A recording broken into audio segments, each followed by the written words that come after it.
Welcome or welcome back to Lani's Lane, where I talk about film, TV, pop culture, and literally whatever else is on my mind. My name is Lani, and today we're going to be talking about Gen V Season 2. Everything is working against me when it comes to making this video. I've sat down to record it twice. The first time I recorded it, but I forgot that I reset my camera, so all the settings were off, and it was super blurry and grainy. And then the second time, I sat down, pressed record, and was literally like, I just don't want to do this. So it's been a bit of a journey to get here and make this video, but we're doing it. I originally wanted to sit down like the day after the season finale and talk about my thoughts on it, but I realized there's not a lot of fun in just forcing myself to sit and talk about something just to capitalize on the buzz and the hype around the show. I'd rather just sit with it and sit with my thoughts on it and then come with a more fully fleshed out and thought out review or recap of the show. So that's what I plan to do here today. For a little background, I've been watching The Boys since season 1 and I love The Boys and I was super excited for Gen V and I absolutely loved and adored season 1 and I've been patiently, maybe not so patiently, awaiting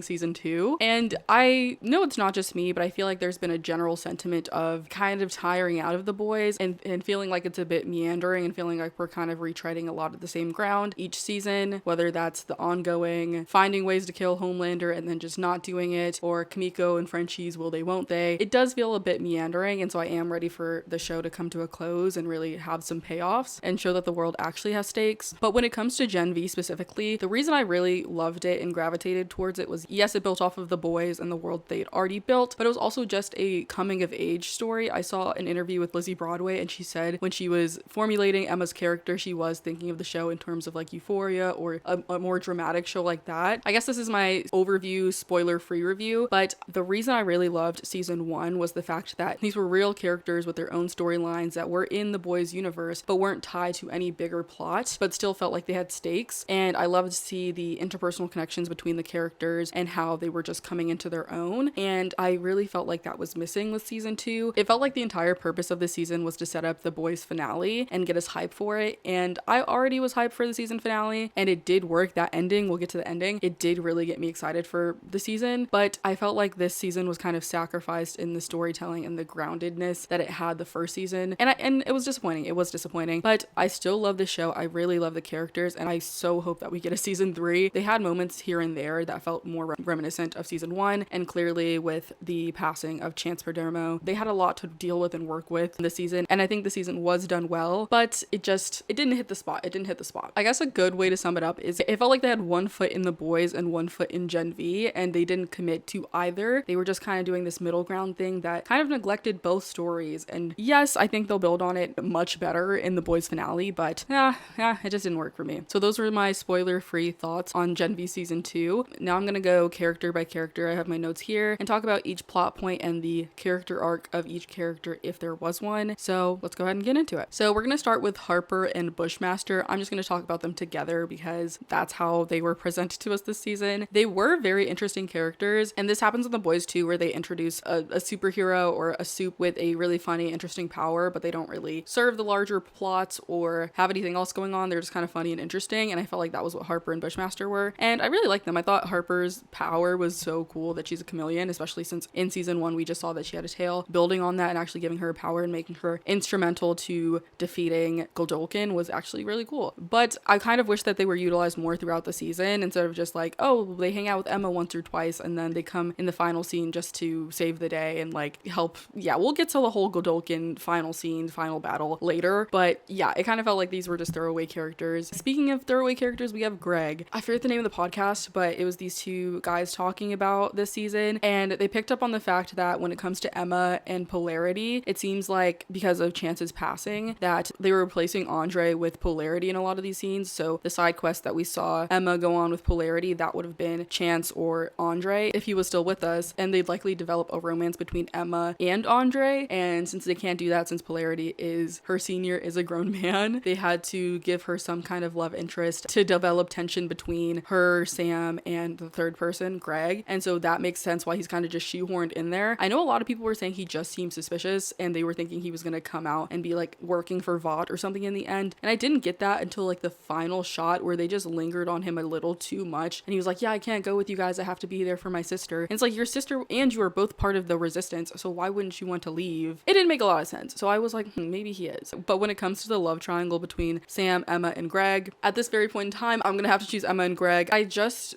love Emma. Emma is my favorite character, and I want her to have some sense of normalcy, even if the love interest is boring. I don't care. I realized this after I started watching Scandal. I want the stability, babe. At first 2 seasons, I was like, yeah, her and Fitz, and then I was like, no, let's just go with Jake. So I just want Emma to have some normalcy, and that's what Greg seems to be. So other than that, I don't really have a read on him, but him and Emma are cute, and I think it's fine until they develop Emma a little bit more and they develop her and Sam's relationship, because I am kind of rooting for them to be endgame if I am being honest. But for right now, I pick Greg. Moving on to Sam. I really like Sam as a character, and I really liked all the puppet imagery that they did in season 1, and they kind of did that a little bit in season 2, but I don't know, every time we went to his storyline or cut to his storyline, it kind of seemed forced and didn't seem to like serve the larger story, and that's fine. That is fine. I do appreciate that they still spent time on his character, but when last season his character growth and his development was so integral to the overarching plot, it made sense, whereas this, it just kind of felt like just an aside. Like his entire episode where he went back home to visit his parents, I don't know, they made the mom seem so suspicious, and then it was just like, no, I guess she was just on the phone. Like it just didn't feel like there was any purpose for it except to just show that Sam was going through a lot, which I think we already knew. So it just kind of felt abrupt and shoehorned in there. I know I said that I prefer Greg and Emma together, but Sam and Emma are clearly endgame, and I do want them to be together. I do think they were cute last season, despite how he talked to her and then wanted to show up this season. No. Dating her biggest op, being an asshole to her, and then being like, actually, I was better when I was with you. He literally was like, yeah, I'm sorry for all that stuff I said to you, for the character assassination I did on you, for massacring the campus. But I don't know, I was going through a tough time, and I'm obviously clearly better when I'm with you. It wasn't giving. And then when he was trying to express his jealousy and all these feelings are new to him because he was, under Cate's spell, I thought that was interesting. I thought it was a good moment of development in him and being vulnerable and saying like, I just need time to deal with these feelings and adjust. And I was like, take your time, babe, but that ain't got nothing to do with Emma. That does not have anything to do with Emma. Let's not make it Emma's problem, especially when for the past 8 months while she was in Elmira and you were fully aware she was in Elmira, you dated her up. I don't know, but Emma's a saint. She gives that man so much grace, so much understanding. Maybe I'm not feeling it. We're yet to see. Lizzie Broadway said in her interview that she thinks Emma's gay. I don't know if that has any bearing. I don't know if that's just her own headcanon, but hey, I'm open to it. Moving on to Cate. What is there to say about Cate?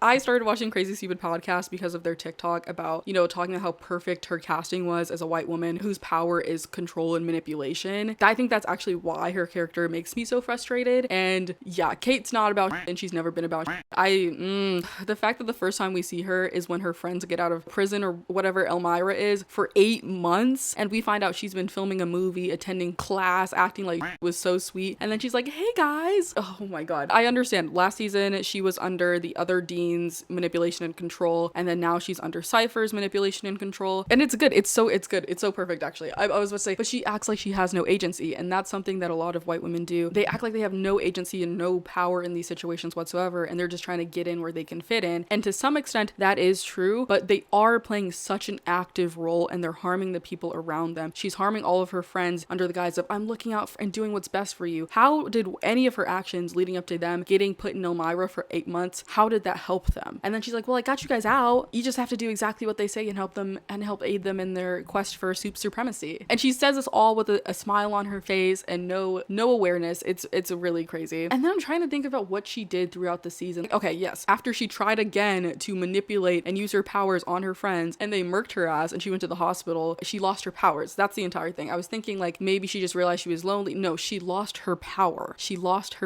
And then she went to Cipher, and Cipher basically explained to her like, yeah, without your powers, what use are you to me? And then she goes to Marie and Jordan and all this and has this like, oh, maybe I was wrong kind of moment, only when she realizes she was expendable to the other side. I didn't see her doing any other self-reflection, and so that makes the ending even worse, because I saw a lot of people predict in the last episode that Cate was going to have to sacrifice something or do some big grand gesture to show that she's changed and grown in order to get her powers back from Marie and be healed, and none of that happened. Her getting her powers back was the most anticlimactic thing I have ever seen in my life. Marie was on the bed and then she got up and she was like, you know what, my bad, bro. You know what, my bad. No, and then the episode before that, when it was her, Polarity, and Marie, and Polarity was like, well, maybe you should give Cate her powers back because she can help us with this, and she's like, she is not to be trusted. I'm not just gonna give her her powers back. We still don't know where her allegiance lies. And Cate looks at God, it's making me mad all over again. Cate looks at Polarity and she goes,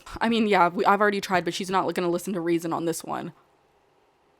actively in front of Marie's face trying to undermine her when we've seen what Kate's done. When we've seen every time Kate had the opportunity to do something, she'd acted in favor of the opposition when she had her powers. But now she doesn't have the powers. She runs to Marie and she's like, I'm on your side now because they don't want anything to do with me. And then she's like, oh my God, what does she want me to do? But again, it's reflective of real life. It's really good. And then that's why it's so frustrating. It's making my brain hurt now, but she was acting like that. It's just undermining Marie, acting like Marie had no reason not to distrust her. I don't understand why she wouldn't trust me. Girl, you massacred and you helped Sam help you massacre the entire campus 8 months ago and left me sitting in prison. But as soon as you lose your powers and you see I can help you, all of a sudden I should just do that. Like, it's so, the entitlement is crazy. The entitlement is crazy. But then Marie just did it. Marie was just like, hey, maybe I was tripping. Actually, I'll just give you your powers back. And the bigger thing about this is like, they don't give us a specific timeline. I swear to you, it's been like 2 weeks, maybe a month since Kate decided to join their side. No real time to show any actual growth, any actual change in mindset. And I saw on that podcast, I gotta find it. I'll like put where it was, but they talked about how like this might actually be good writing. Well, Kate's entire character is good writing, but when it comes to Marie, I'll get to her in a bit. But a lot of the choices she made absolutely no sense to me and really frustrated me. But I think maybe the writers are playing 4D chess and it will pay off in season 3 because Marie just being like, oh, actually, I do trust you. I'm sorry. I was just being mean. And she gives her powers back. I think that might be a good lesson to show that, yes, maybe Marie is just naive and Kate will actually turn her back on them once again because she really never did change and she never had to prove that she changed because as the innocent, demure white girl, you know, there's not much you have to do except say sorry and look sad and you'll be given the benefit of the doubt. And I think that's what we saw, but it doesn't make it any less frustrating. This is what I wrote down in my notes that I thought perfectly sums it up. Kate, as a white woman, gets the gift of reinvention despite facing no real consequences for her actions in season 1 and close to a year between seasons where she was Vought's puppet until she realized she was expendable to them and went running to Marie. And then she just didn't do anything overtly bad for 2 weeks and all of her goodwill is restored once again. And it just shows how, because of how she's perceived in society, she doesn't actually have to prove that she's changed. She just has to perform that for a very limited amount of time until people forget and assume or project the best onto her once again. And I really hope in season 3 they show Kate turn on them to show that like, no, you actually need to vet these people and actually have them take accountability for a long period of time instead of just trusting them once again and having that come to bite you in the ass. So that's my hope. That's my prediction. I don't know how they're going to handle it, but we'll see. Next, let's talk about Polarity. I really enjoyed his inclusion this season, and a lot of people speculated that his storyline is what Andre would have been doing if Chance hadn't passed away, and I really do see that. I liked at the beginning of the season where they were trying to pair him and Emma and have them go on these hijinks, but it felt like that last scene where they were crying. It was a beautiful scene. Of course,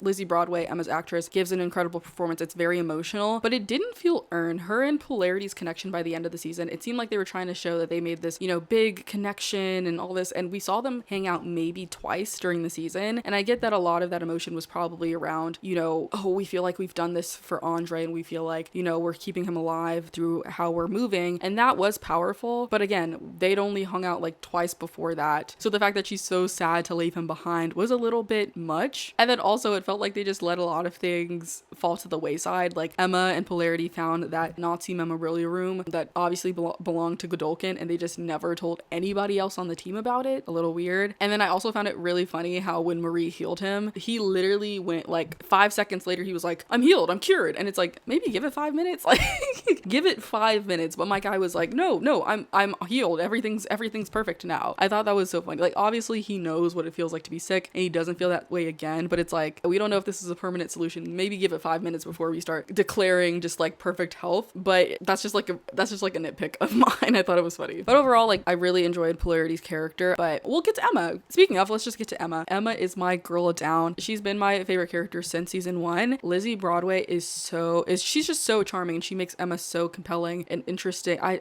just love it. I just wish she was treated more like the main character she was in season 1. And I know that Lizzie Broadway mentioned that the creators really wanted Emma to serve as like a light comedic relief character this season, but I feel like we also got that in season 1 with her being comedic and funny while also having those, you know, more dramatic, tragic elements of that character. And I don't think you have to have one or the other, but I think Emma's character was one of the best examples of the main character's storylines being neglected needed for the larger story and connection to the boys. The season begins with Emma really struggling with her self-image and feeling like she can't control her power now that she knows she doesn't have to engage in self-harm behavior in order to activate her powers. And so she's really dedicated, she's really struggling and trying to figure out how she can resize, shrink, and grow herself on her own. And we saw her once they got to Elmira, she even relapsed and engaged in those behaviors again and was like, and confronted the fact that it was never really about her powers, it was just something she was always going to struggle with, which we saw with other characters as well. And I thought this was compelling, I thought this was interesting. I don't think they spent enough time developing it, because then in episode 7, I know everybody was talking about in the finale like how rewarding it was to see Emma finally get big and small on her own, and it was, but this also happened in episode 7 when her and Sam get back to campus and he takes her out of her pocket and she's in her miniature size. She just goes behind a tree and gets big on her own, and then she runs and talks to Greg and talks to Sam or whatever. We just completely skip over the fact that she was able to resize herself on her own, and I was like, what, why is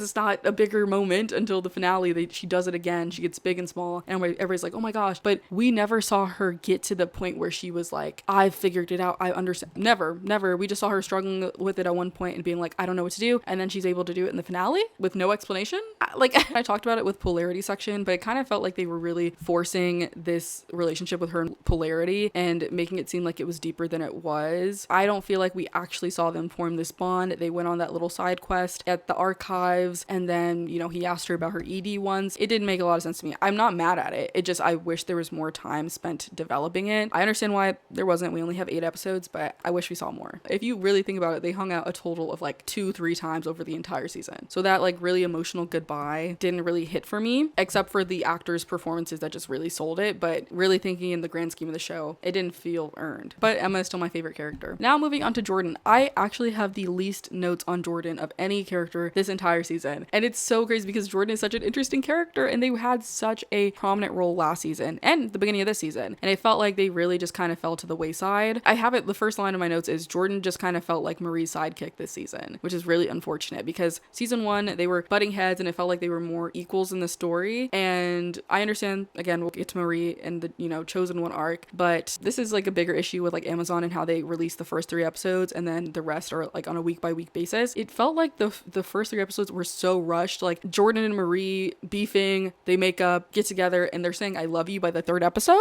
And I'm a Jordan and Marie shipper. Don't get it twisted. I ship them, you know, Blazers up. But like, it just felt like I got whiplash, you know what I mean? And I understand because realistically, again, there's only 8 episodes a season. We're getting 8 episodes every like 2-3 years. They gotta rush something. I am happy that they ended up breaking it off with Marie because Marie's doing a lot. We will get to Marie, but it just kind of happened. The breakup just kind of happened. Marie shed a tear and we moved on. And again, what was Jordan's arc this season? In season 1, Jordan was struggling with feeling fully confident in their identity, especially being around Marie and feeling like they have to be in their male form to cater to her preferences. And, you know, when they want to be taken seriously, they'll be in their male form. And this season, we saw a lot more the female form with London Thor stepping up in moments where, you know, they wanted to be a leader. And even when they gave their speech and actually said the truth, it was their female form. And I thought that was great. But that happened in episode 3. So it really feels like after episode 3, Jordan had no more development as a character besides their relationship with Marie, which is really unfortunate. There was a moment with Jordan and Sam this season that really reminded me of season 1, where they're just sitting in the dorm room playing video games and talking. And I was like, I miss these moments. It really felt like that was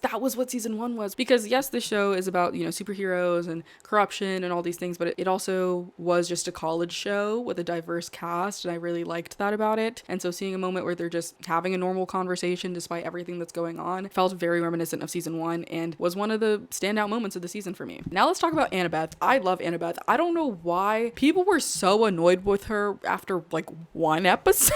It was so ridiculous. She was in 1 episode and she was upset with Marie because she has unresolved trauma about the last time she saw her and the death of her parents. I think that's fine. 1 episode, she's a little disagreeable. Damn. I just also am sensitive about the casting because it's clear that her actress is a monoracial Black woman. You know, obviously siblings don't have to look exactly like each other, but I'm not mad at it. I do like that we have a monoracial character and a biracial character both on screen, but that has nothing to do with her actual character. Like I was saying, people were really upset with her and how she was talking to Marie and treating Marie, and I understand we'll get to Marie's, you know, trauma and how she like stood up for herself later in her part, but I think her frustration and the way she was lashing out at Marie was a lot, but especially with how we got the explanation in the finale that it was projection and she was just dealing with that rather than confronting her own role in her parents' death. But I do think it's interesting, like we saw Marie, how she kind of has, reclaimed the narrative and been like, it wasn't my fault. Like, yes, I contributed, but it wasn't my fault. I was a child. Like, we're doing a lot. I think Annabeth is also doing a lot. Like, I think they both need to come to the realization that it happened and they can't keep blaming themselves. And I hope they can move past that. And I think them forming this bond as sisters is going to help that. Like, everything this season, it felt really rushed to have them just make up. But having the two black girls in the show just look at each other and be like, oh, and hug and be sisterly and have that sisterhood, have that bond, I'm not going to complain. I mean, I have my criticisms, but I'm not going to complain. It made me smile. It made me happy, especially when you realize that that was all Marie has wanted since season 1, first episode. She's been searching for Annabeth and trying to restore that relationship that she had with her, and to see it pay off, forget all the criticism I had. Perfect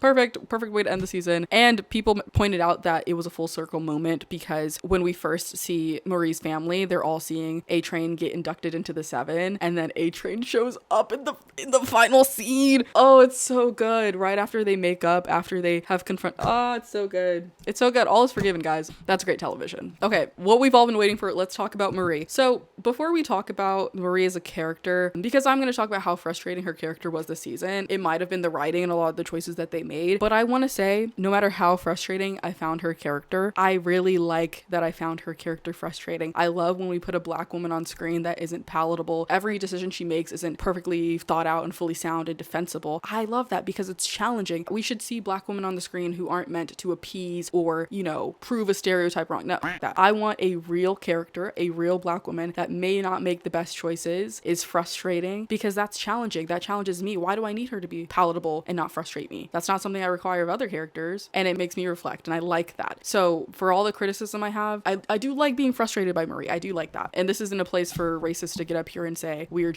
about a black woman main character. Just have to make that perfectly clear. But let's get into what actually happened with Marie this season. To start with the positives, I did really love her confronting Pam and Annabeth and reclaiming the narrative and not letting them antagonize and villainize her when they are all victims of this tragedy that no one could prevent. We see even Annabeth thinking that she could prevent it. It just was not going to happen. Even Annabeth trying to, put the blame on herself, and everybody just trying to shift blame instead of realizing that it was a perfect storm of all these circumstances that led to their parents' death, unfortunately, and it had so many consequences, but ultimately it really was nobody's fault. And I think that's harder to accept than it is to just have a big bad and blame one person like Annabeth and Pam were doing to Marie. But seeing her get to set the record straight and say, hey, y'all are not putting this shit on me anymore. This is getting ridiculous. It gets to a point. I loved seeing that, and I thought that was really powerful. I also love Marie and Jordan. I already said it. I think they're so cute, but I'm also really happy things ended. We see with Marie, having this growth and, developing her relationship with her sister, but she is still growing and she has a lot to do and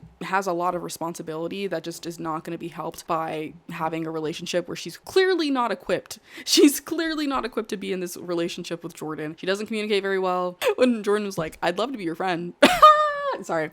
No. But they do have really good chemistry, and I'm excited to see them get together. It's inevitable, but I am happy they're taking a break. I also don't think that the show has had any time to really develop that relationship. That's why I said I felt it was rushed. But if we get a season 3, hey, it's gonna happen, guys. We need that season 3. But on to the more frustrating parts of Marie's character this season. She was always just so lost in the sauce, so clueless, and it makes sense because, everybody's putting this narrative, like, I think this is a consistent thing throughout her character, is like, whether it was her sister and Pam, trying to say that she's this big bad, or Cipher and all of these teachers and people around her saying she's the answer. It's so extreme, and she's really just kind of like a fish out of water, cycling between these two narratives that she's been fed about who she is, and not knowing where she fits with any of it. And I think that was interesting, but it just makes her kind of flat, and she's just always like super clueless. I just felt she was asking the dumbest questions and coming to the dumbest conclusions. Like, they know Cipher is the bad guy. They know they don't want to work with Cipher. They don't even want to, make any kind of deal with him. Why are we jumping to the conclusion that Godolkin, the man that he's keeping alive for whatever reason, if Godolkin is his op, why is he keeping him alive? It just didn't make any sense. The logic didn't make any sense. But she finds Godolkin, right? He's just catatonic. He's, in so much pain, as we know. She just kneels down, looks at this man, and asks him, hey, I don't know you, but if I decide to heal you, are you going to help me and my friends against Cipher? And this man just goes,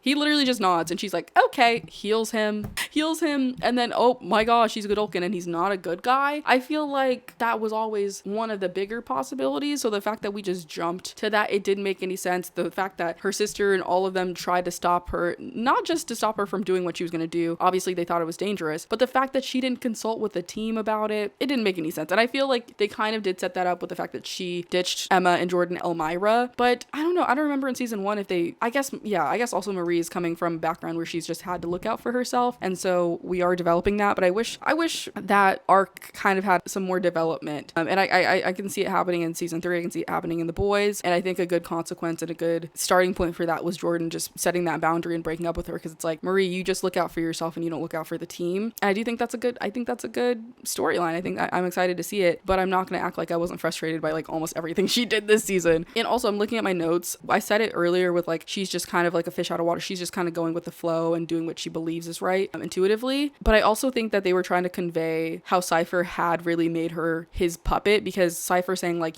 she's so powerful, I can't control her, like I can control everyone else. But with all of the talk, all of this narrative, all these things that he's been feeding Marie, he has ultimately made her his puppet without even having to use his actual powers. He just had to manipulate her enough and spoon feed her this narrative enough. And that is interesting. The more I talk about it, because I'm like, am I going to give the writers credit, or am I just talking myself into liking the show? I don't know, because I didn't like it when I was watching it, but then when I think about it a little bit more, I do like it. Yeah, I have on my notes, yeah, like I guess it's showing that Cipher kind of made her his puppet even without using his powers, but like I said, I still love Marie. I just feel like they kind of dropped the ball with her character this season, but that's not something specific to her character. That kind of applies to every other character as well. Moving on to Cipher. I this is obviously about Cipher, but like, we gotta pour one out for my boy Doug. Like, they did him so dirty. It's like, that character is so tragic when you really think about how it's been decades of a godolkin just inhabiting his body. It's insane. But specifically Cipher and his actor, I think it's Hamish Linklater, he just brings such an odd energy, such a specifically odd energy that I greatly enjoy. It's so unsettling, it keeps you guessing, but it's also oddly charming. I love it. Like, that actor did his big one. I know he was in Nickel Boys, and I didn't love that movie, but I do remember that one scene of him haunting. He's really good, and I think he was perfect for Cipher. We'll get to Godolkin and Ethan Slater in a minute, but he just made Cipher so menacing and inscrutable and cunty, and it was perfect. Chef's kiss. And then even once he was released and he became Doug, like, that was such a distinct and memorable performance as well. So big respect to Hamish Linklater. Yes, I was really sad to see Doug die and go out so unceremoniously. Like, damn, like, it's just really bad. But I kind of feel like they put him out of his misery. I did find the reveal that Cipher was godolkin the whole time to be like really anticlimactic. I feel like if you were looking for your answers, if you were theorizing, like, that was a pretty quick conclusion to come to. It really felt like the crew and the Marie and all of them were the only ones that were stumped by this, and like, oh my gosh. But even then, they didn't even seem that surprised. I guess things were happening so fast, but like, yeah, I just felt like, oh, okay, yeah, he was him the whole time. And even if they were confused, it felt like such a big logical gap in the writing, because even if the crew wasn't 100% sure, like, why would they throw such a big Hail Mary and just have Marie go? Well, they didn't decide on it. It was Marie who just decided that was the best plan of action. So moving on to Godolkin, Ethan Slater. I don't know if I'm supposed to have thoughts on Ethan Slater. I just think it's creepy how much he looks like Ariana Grande. He looks like her. I know people were saying that he looks like Frankie Grande. He does, but he also looks like Ariana. It's weird. It's very weird. But I don't know. He was like better than I was expecting him to be. But seeing Hamish Linklater's performance throughout the season and having him be so menacing and such a good villain, just to be like, oh, it's actually Ethan Slater now. It was anticlimactic. Not that he was bad. It was just like, in comparison, it was kind of a drop off. And then to see him, I don't know. I'm like trying to think if I had any other thoughts. I literally don't have any notes on him. I just have Godolkin. I don't have any notes on him. He's the only character I don't. But he was just silly. He got drunk off power, and yeah. Oh, well, I can talk about Godolkin and him dying. So like for them to build him up the entire season, and then Ethan Slater to be in like one episode and then just get blown up, it was a little, I've said it so many times, but it was a little anticlimactic. And like I said, I guess it's in service of Sage's larger plot line, and I will talk about Sage and how I do like this relationship that they gave her, because I think it adds more insight into her, and not only her strengths but her weaknesses. But I'm also just like, we built him up as this this big villain the whole season for him not to even be integral to the boys' finale. But moving on to Sage, I may fully be reading into this too much, but I do really like the idea that Sage did not see Godolkin's betrayal coming and she was blindsided by it. Not because that like proves that she isn't the smartest person in the world, because we see later with how she has Noir capture polarity and then lets polarity escape, like she has accounted for everything. Like she is still smart, especially since we saw her predict everything else. Like she knows what's going on, she understands. But they show us the scene with her and Godolkin where she's being vulnerable and she's embarrassed and she's shy and she's trusting Godolkin enough to move in with her, and she's shy, she's not confident because it is silly. I don't know if this is going to make sense, but it shows how it's kind of inherently dumb to fall in love with someone and fully put your trust in them, and she was kind of taking a gamble on doing that. And you know, with every single soup, it's like they have these extreme extraordinary powers. Some don't, but most soups have like these extreme extraordinary powers, but they still have vulnerabilities and they still are human beings, and it's a very real human thing to want to believe that this person that you love and trust could be there for you and go along with your plan, and it just doesn't happen. Because I know some people were saying like that's a plot hole, like how did she not see that coming? And she probably did see it coming, but against her better judgment, against her powers, the human in her desired for this to be the reality. I'm not going to defend Sage too much. I again like a frustrating, confusing black woman character that doesn't have clear-cut perfect motivations. I just am so curious as to how they're going to write her plan. Just the idea of having to write the smartest woman ever. I don't know if they're going to let the boys win or how this is going to turn out, but there's so much possibility. There's so many ways they could take this, and I'm really excited to see how they do. It just feels like a really big task, but I'm confident. I'm confident that the writers will rise to the occasion. That ending when A-Train came in got me so hyped, and I love it because this is why I love the boys. Like from season 1 with A-Train killing an innocent woman and being a terrible person to him being in the resistance and, you know, recruiting all these people and me being actually hyped about that. I don't know when that switch flipped, but to just compare where we started and where we've ended up, I love it. I feel like I've come so far. Seeing a show finally pay off in the end is just really rewarding, and I'm so goddamn excited. I can't believe we're gonna get the boys, we're gonna get Interview with Vampires. It's gonna be a time will be had. I'm so excited. I plan to talk about Interview with the Vampire here. We'll see. I'm very excited. I was considering buying the boys comic because I went to a comic book store with my friend and they had a copy, but it's kind of expensive and people say the boys comic is not very good. But I don't know, maybe I should just rewatch the show or something, because I really want to be in it, enveloped in the world, because it's coming to an end very soon. So those are my thoughts. I've been talking about this for over an hour. I really do love the show for all of my criticisms. I love the world building. I love the characters. I just wish we could get back to how season 1 was in a sense. But again, very excited for the finale of the boys. Hopefully we get a season 3. If you're watching this video and you haven't watched Gen V season 1 or 2 and you stuck around here this long, thank you. I'm flattered that you would stick and listen to me talk about something you don't know about, but please just go watch the show. Don't just listen to me talk about it. They need viewership to have season 3. So with that, on that note, I'm going to end the video, but thank you guys for watching. Thank you for hanging out with me. I will see you in the next one.